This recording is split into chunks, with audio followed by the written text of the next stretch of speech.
Practical Faith, how you doing today, guys? It's a blessed, amazing day. I've got a blessed, amazing message. I cannot wait to share this message because it just winds up my heart. It got me all excited today. Now, if you've been following, you know we're in Exodus. We're busy with Moses. We're taking extra time on Moses because I just think, like Abram, extraordinary character. I think everyone will agree. I mean, just the relationship he had with God. Firstly, the relationship he has with the Lord. I mean, he physically spoke to the Lord. That's just something wow. And I've had a few people say, but imagine God actually speaking to you, like literally a voice coming out. Never mind the burning bush experience.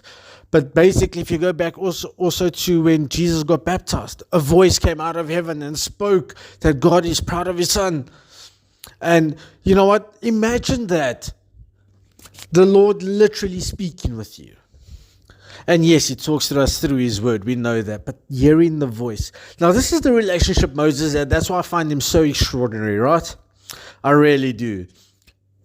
And I'm busy thinking of the story now. And I'm busy looking at this. It's Exodus 6. Now, I'm just going to go from verse 1 to verse 8. I'm not going to read all of it. I'm just going to read verses 6 to 8 for now. And I want you guys to get this. Therefore, say to the Israelites, I am the Lord, and I'll bring you out from under the yoke of the Egyptians. I will free you from being slaves to them. I will redeem you with an outstretched arm and with mighty acts of judgment. I will take you as my own people, and I will be your God. Then you'll know I am the Lord your God who brought you out from under the yoke of the Egyptians. And I will bring you to the land I swore with uplifted hand to give to Abram, to Isaac, and to Jacob. I will give it to you as a possession. I am the Lord.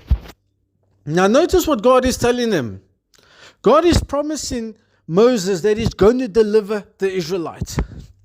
But I want you to picture yourself as an Israelite now. It's easy to picture yourself in Moses. I mean, we know the story. We see it.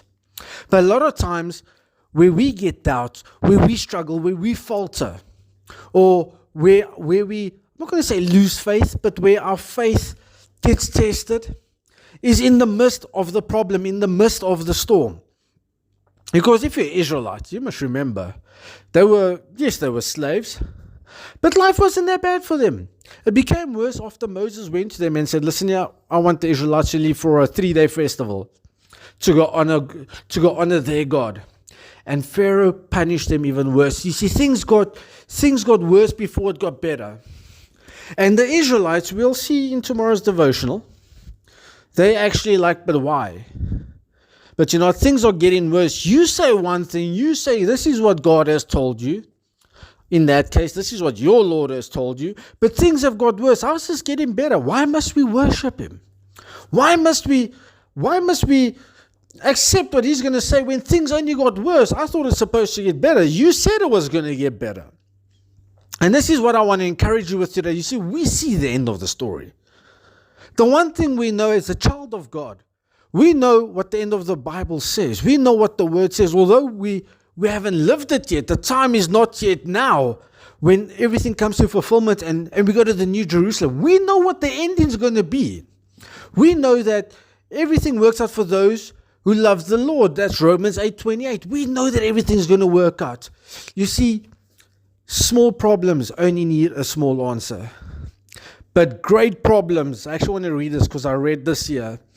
And this struck out to me. It says here, but when we face great problems, God has an opportunity to exercise his great power. And this is what we see here. And this is my question to you. Whatever great problems you have,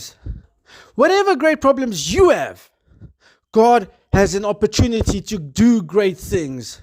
He can do great things if you will allow him. Don't be like the Israelites and reject it, because you're going to regret it. Allow it and see what the Lord is going to do. He's going to do something more mighty than what you can think. Whatever you got in your mind at this moment, whatever you're thinking about, how you would overcome whatever solution you think you've got to overcome the problem, God has got even a greater one. Allow him and see and testify, because he is going to do it. And that is my message today. And I'm so excited for this. Guys, blessings. Speak to you tomorrow.